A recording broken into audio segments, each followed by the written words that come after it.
Hey guys, welcome to Boxing Squared for boxing news and views from around the internet.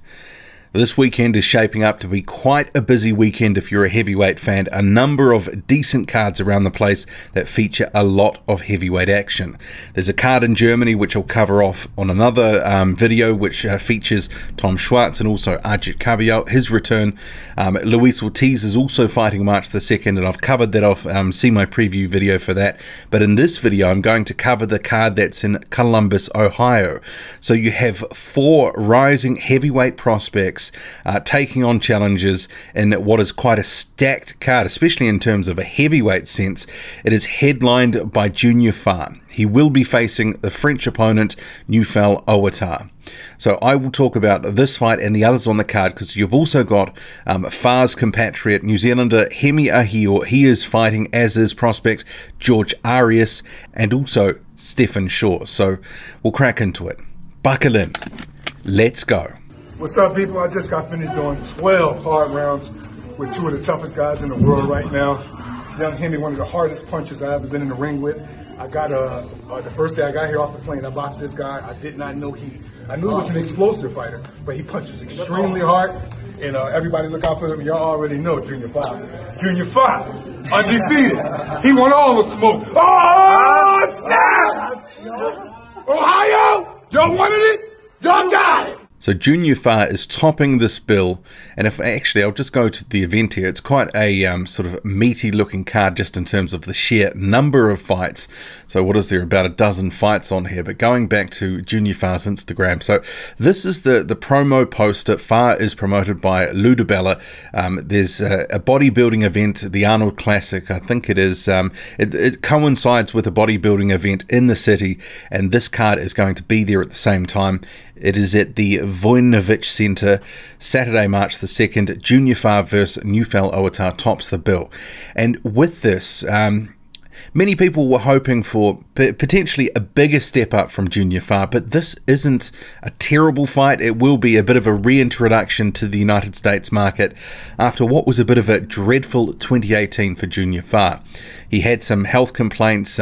He wasn't performing as many expected. He's changed his diet, had some minor surgery, and he showed in that December 15th performance against Rogelio Omar Rossi, an Argentinian, faded former cruiserweight title challenger. Fa took care of him in about half a round, that he looks to be back fighting fit now. And this is another opportunity for him to showcase himself to an American audience. And he did quite a good job of that back in November 2017 against Fred Latham. Really battered Latham, who was an undefeated fighter at that point. And that got Fa onto the ESPN best list of prospects in all of boxing. But the sort of hype and the buzz around Fa completely fell off the cliff after what was a disappointing 2018. So he's kind of reinvented himself on the health and body side. He's really feeling in tip-top shape. He's told me via messages in recent months that he is feeling better, and I interviewed him recently as well. That is up on the channel. Junior Fa spoke to me just around Christmas time, so feel free to check that one out. But Newal Oar, a Frenchman who's a record of 16-2. And for me, this isn't so much a step up, it's more sort of a reintroduction to the States. I don't really think it's necessarily a massive step forward. I think this guy can be likened to a former Fa opponent, Craig Lewis, just in terms of, I think they're on about the same level. Every time Oar has stepped up, he's lost. And these are to Johan Dorper and Erkan Tepe, who in themselves, in their day, in their prime, were decent level contenders. You know, top 20 guys, top 30 guys. They did have some notable wins on their records. So Junior Fa needs to look good in this fight. He needs to show some explosiveness, and he needs to really get through this with a win, and a spectacular looking win, to really sort of breathe some life back into his career.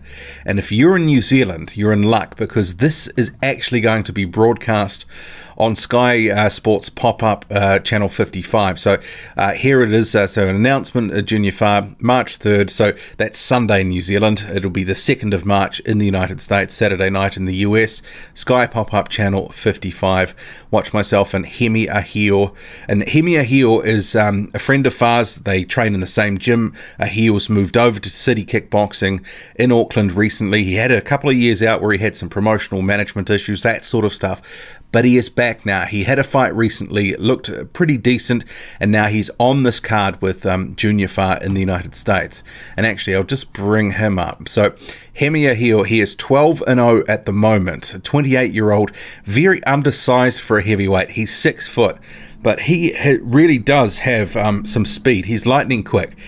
I think many would make an argument that potentially he could get down to cruiserweight. He has been in some of his fights. See this one here against Daniel Tai back in 2017, as low as 214. And for a guy at 6 foot, maybe he could get down to cruiser. I don't know. But he's campaigning at heavyweight. He was 246 pounds. That was for Conrad Lamb. And if you don't know who Conrad Lamb is, he's pretty much the biggest professional boxer going around. 434 pounds for their fight. And in that one, yeah, he didn't really have any trouble getting off his work and landing. He just kind of outworked Lamb over a number of rounds, and it ended up being a unanimous, pretty clear unanimous decision to Hemi Ahio. So it'll be interesting to see what people make of him in the United States, because I think he's been set up in this fight here with Ed Fountain, a journeyman, 12-4. This is an opportunity for Ahio to look good, display some of that lightning speed that he does have, and he's got some power too. He can punch. So I think it's all there for Hemi Ahio to showcase himself, because that's kind of what it is, a showcase fight, and then move on to something bigger and better. And they do have him listed as having a fight after the Fountain fight back in New Zealand on the 30th of March, TBA, in a 6-rounder. So that's probably not going to be anyone good. But Ahio is kind of in the situation as some of these other prospects on this card that he needs to get a bit of a move on. He's had a bit of a stalled sort of pro career to some extent with these issues that I noted before.